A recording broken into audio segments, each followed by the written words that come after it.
बसंत पंचमी पर पीले चावल में लाल मिर्च डालने वाली बहू।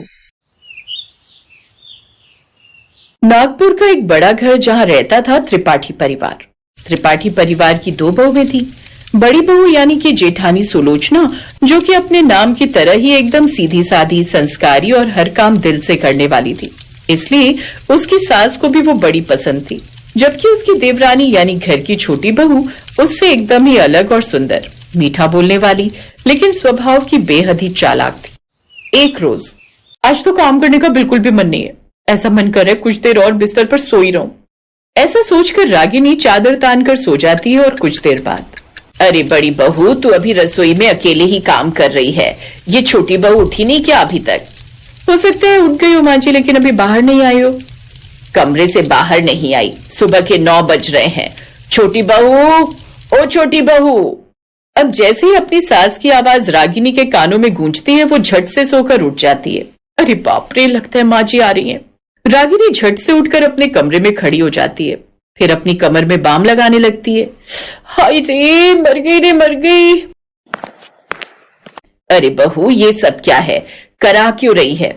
माँ जी, मेरी कमर कुछ ठीक नहीं लग रही, कमर में काफी दर्द हो रहा है, इसलिए ये बाम लगा रही थी। ओह अच्छा, इसलिए तू अभी तक रसोई में नहीं आई? जी जी माँ जी, नहीं तो मैं तो रोज आई जाती हूँ किचन में, मुझे किचन में खाना पकाने का कितना शौक है। ऐसा कहते हुए वो अपना मुंह उदास कर लेती है। ओह अच्छा अच्छा, चलो ठीक है, तुम थोड़ा आराम कर लो। जी माँ जी। फिर सुमित्रा देवी कमरे से बाहर चली जाती है। ऐसे ही रागिनी अक्सर कोई ना कोई चालाकी करके खुद किसी काम से बचती रहती। ऐसे ही दिन बीतने लगे। फिर एक रोज रसोई में सुलोचना काम कर रही थी, तभी उसकी सास उसके पास आती है। सुलोचना बहू, इस बार बसंत पंचमी का भोग तू ही बनाएगी, तेरे हाथों में सुकून और स्वाद दोनों ही है, इसलिए बसंत पंचमी में माँ का भोग तुम ही लगाना। ये सुनकर सुलोचना के चेहरे पर संतोष की मुस्कान फैल गई। जी माँ जी, माँ सरस्वती का भोग पूरे मन से बनाऊंगी। देवरानी रागिनी पास ही खड़ी ये सब सुन रही थी। उसके चेहरे पर हल्की सी मुस्कान आई, लेकिन आंखों में जलन साफ झलक रही थी। हर पूजा, हर तारीफ, सब कुछ इसी के हिस्से में क्यों? माँ जी को तो लगता है ये बड़ी बहू ही सब काम करने में पूरी तरह निपुण है। मैं तो नल्ली हूँ, मुझे तो जैसे कुछ आता ही नहीं। इस जेठानी को देखो कैसे खुश हो रही है, जैसे कि ये किसी बड़े 5 स्टार होटल की मास्टर शेफ हो। और छोटी बहू, तू घर के मंदिर की साफ सफाई और बाकी घर का काम देख ले। हाँ, मैं तो जैसे नौकरानी हूँ इस घर की, जो साफ सफाई का काम थमा दिया। अरे बोलना, कहाँ खो गई? जी जी ठीक है माँ जी। इतना ही नहीं, पिछले कुछ महीनों से सुलोचना के घर में सभी खूब तारीफ करते थे। सब उसी के बनाए हुए खाने की तारीफ करते थे, जिससे रागिनी उससे काफी जलती थी। अब घर में बसंत पंचमी की तैयारियां शुरू हो गई। सास बाजार जाकर सारा सामान लेकर आ गई। ले बहू, मैं ये सारा सामान ले आई, साथ ही हम तीनों के लिए पीली साड़ी भी लाई हूँ। कहते हैं बसंत पंचमी के दिन यही कपड़े पहनने चाहिए, क्योंकि उस दिन इसी रंग का बड़ा महत्व होता है। माँ सरस्वती को यही रंग पसंद आता है। अरे वाह, ये तो बहुत ही अच्छी साड़ी है। हाँ अच्छी है माँ जी। अगले दिन बसंत पंचमी का त्योहार था। रागिनी घर की साफ सफाई में लग गई और इधर किचन में सुलोचना ने चावल धोए, केसर भिगोया, हल्की सी हल्दी भी डाली। बसंत पंचमी है, माँ सरस्वती को सादा सात्विक भोग ही अच्छा लगता है, इसलिए बड़े ही प्यार से उसने उसमें चीनी डाली, ऊपर से काजू किशमिश सजाए। पीले चावल बिल्कुल सोने की तरह चमक रहे थे। कुछ देर बाद रागिनी रसोई में आई। भाभी, मैं जरा चावल देख लूं, कहीं कुछ कमी तो नहीं है? अरे नहीं रागिनी, बस तैयार ही है। आप तो जानती हैं कि माँ जी बहुत बारीकी से देखती हैं ये सब। हाँ हाँ, तुम भी देख लो, बड़े प्यार से भोग बनाया मैंने। हाँ, दिखने में तो काफी अच्छा लग रहा है। अच्छा दीदी, वो मैंने मंदिर साफ कर दिया, लेकिन पूजा की थाली नहीं सजाई, आप सजा दो ना। अब सुलोचना को उस पर कोई शक नहीं हुआ। ठीक है, मैं जरा पूजा की थाली सजा लूं, तुम इसे ढक देना। ऐसा कहकर सुलोचना रसोई से बाहर चली गई। ये देख रागिनी के चेहरे की रंगत बदल गई।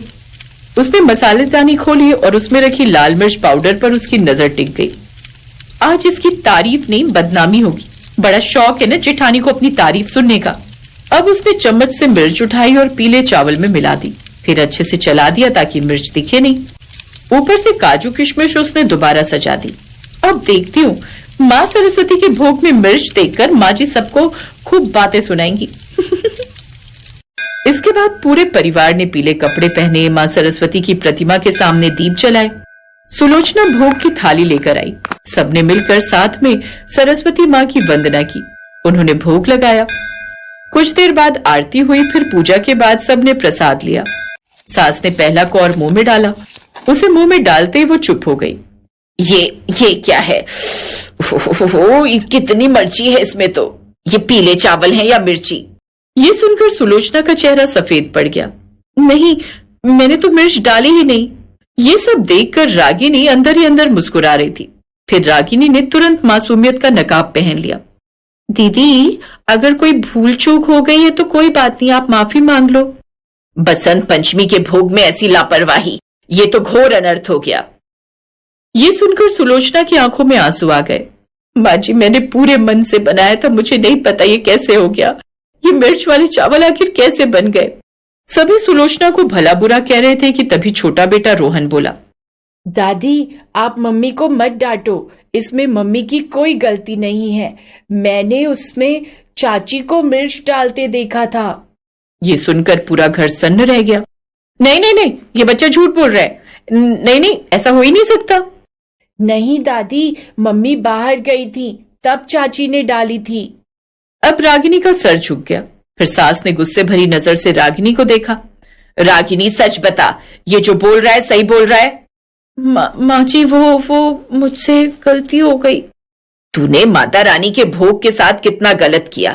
आज समझ आया, मिर्च चावल में नहीं तेरे मन में थी। अब रागिनी की आंखें झुक गईं। उसकी आंखों से आंसू बहने लगे। माँ जी, आज का दिन शुभ है, इसे माफ कर दीजिए। सास ने अब बड़ी बहू की तरफ देखा और कहा, तू सच में बड़ी दिलदार है बहू। देख रही है कितनी अच्छी जेठानी मिली है तुझे। अब उन्होंने फिर से माता सरस्वती का भोग बनाया। लेकिन उस दिन के बाद रागिनी बदल गई। अब उसने आलस करना भी छोड़ दिया, साथ ही अपनी जेठानी से भी जलना छोड़ दिया। उस दिन के बाद से ही हर बसंत पंचमी पर बिना मिर्च के लेकिन बहुत मिठास के साथ भोग बनते रहे।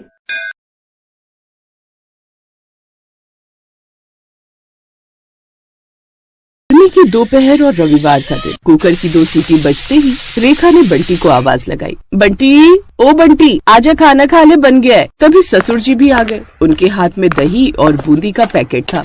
रेखा बहू, ये लो दही और बूंदी। अरे बाबूजी, आपको कैसे पता कि मैंने रायता डालना है? बहू, मुझे पता था तुम तहरी बना रही हो, इसलिए मैं रायते के लिए दही और बूंदी लेता आया भाई। रेखा, तुमने आज फिर तहरी बना ली? कल तो बनाई थी। कुछ और भी बना लिया करो, जैसे भटूरे, छोले, कड़ी चावल, राजमा। अच्छा तो ठीक है, कल हम वही बनाएंगे। तुम ऑफिस से छुट्टी ले लेना, फिर हम दोनों साथ में मिलकर रसोई में ये सारे पकवान बनाएंगे, ठीक है? अरे मेरा मतलब वो नहीं था भाई, मुझे तो तुम्हारे हाथ की तहरी बहुत पसंद है। मैं तो बस ऐसे ही कह रहा था। बहू सही कह रही है, इतनी गर्मी पड़ रही है, कूलर एसी भी गर्मी में पसीना छोड़ रहे हैं, तो फिर ये तो इंसान है। इतनी गर्मी में अगर तहरी ही बन जाए तो गनीमत है। मेरी राजरानी बहू को कोई तंग नहीं करेगा। रेखा की सास बहुत ही अच्छे स्वभाव की थी। उसे पता था इतनी गर्मी में खाना बनाना बहुत मुश्किल बात है, इसलिए बहू अगर तहरी चावल बना रही है तो ठीक ही है। कम से कम गर्मी में बाहर का तो खाना नहीं पड़ता। अरे अमित की मम्मी, आज आपके घर फिर तहरी चावल बने हुए हैं। रेखा बहू रोज रोज तहरी चावल ही बनाती है क्या? क्यों बहू? प्रेमा जी, गर्मी देख रही हो, तहरी हल्की होती है, गर्मी में नुकसान भी नहीं करती, इसलिए हम खुद ही बहू से कहते हैं कि बाहर से क्या मंगवाना, तुम रोज तहरी बना लिया करो। अरे अमित की मम्मी, मुझे सब पता है, आप जानबूझकर झूठ बोल रही हो। सच तो ये है कि आपकी बहू रेखा को रसोई में खाना बनाने में आलस आता है, इसीलिए झटपट बनने वाली तहरी का जुगाड़ सही रहता है। क्यों रेखा बहू, मैं ठीक कह रही हूँ ना? वरना आप मेरी पूनम बहू को ही देख लो, कितनी भी गर्मी पड़ रही हो, खाना बनाने में कोई कमी नहीं छोड़ती। आज भी देख लो, दोपहर में कितनी सड़ी गर्मी है, पर संडे की छुट्टी है तो सबकी पसंद के पूरी आलू और दाल की कचौड़ी बनाई है। पड़ोसी ने डकार लिया और फिर से बात को दोहराया। अरे रेखा, जरा सौंफ तो देना, खाना बड़ा भारी हो गया आज का। आंटी, खाना जब बहू के हाथ से खाया तो सौंफ भी बहू के हाथ से खाओ ना। हाँ हाँ, क्यों नहीं, मेरी बहू बहुत अच्छी है, तुम्हारी तरह नहीं जो रोज रोज खाने में तैयारी बनाए। बहुत बोल रही है माँ जी प्रेमा आंटी, कहीं ऐसा ना हो भीषण गर्मी में भीषण युद्ध छिड़ जाए। अरे प्रेमा, तुम क्यों हमारे घर में झांकने आ जाती हो? हम तो तुम्हारे घर झांकने नहीं आते। अरे तैयारी हमारे घर बनती है और तानों के मिर्च मसाले तुम छिड़कती हो। आज के बाद मेरी बहू के लिए कुछ उल्टा सीधा बोला तो मेरे से बुरा कोई नहीं होगा।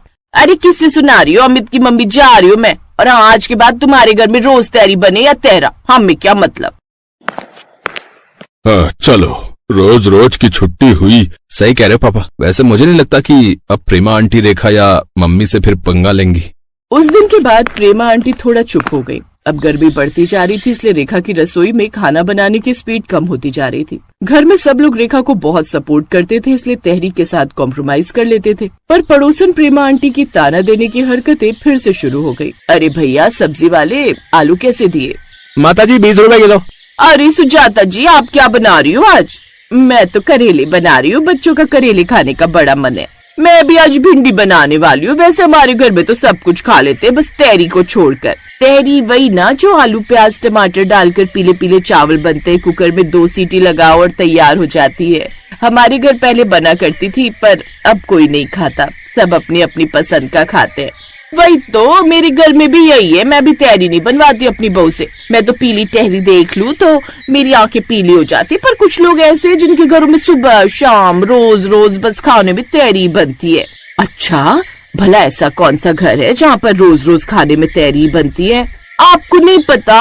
अमित की मम्मी के घर रोज खाने में तहरी बनती है। क्यों अमित की मम्मी? प्रेमा जी, गर्मी बहुत है, मुझे आपसे अभी कोई बात नहीं करनी है। रेखा की सास गुस्से में सब्जी उठाई घर के अंदर आ गई। क्या हुआ माँ जी, आप गुस्से में क्यों हो? अरे गुस्सा तो आएगा ही बहू, ये प्रेमा ने हमारी तहरी का मजाक बना दिया है। पूरे मोहल्ले में बताती फिर रही है कि हमारे घर रोज तहरी बनती है। आप उनकी बातों पर ध्यान मत दिया करो, उनकी तो आदत है फालतू के ताने देने की। रेखा ने अपनी सास को समझा दिया कि वो प्रेमा की बातों पर ध्यान न दे। Best buddies.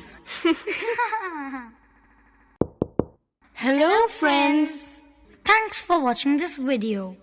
अगर आपको ये वीडियो पसंद आया है तो प्लीज लाइक, सब्सक्राइब, कमेंट्स करें इस वीडियो पर, और हाँ, शेयर करना भी ना भूलें।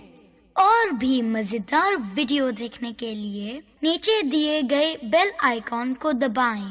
देखते रहिए बेस्ट बडीज।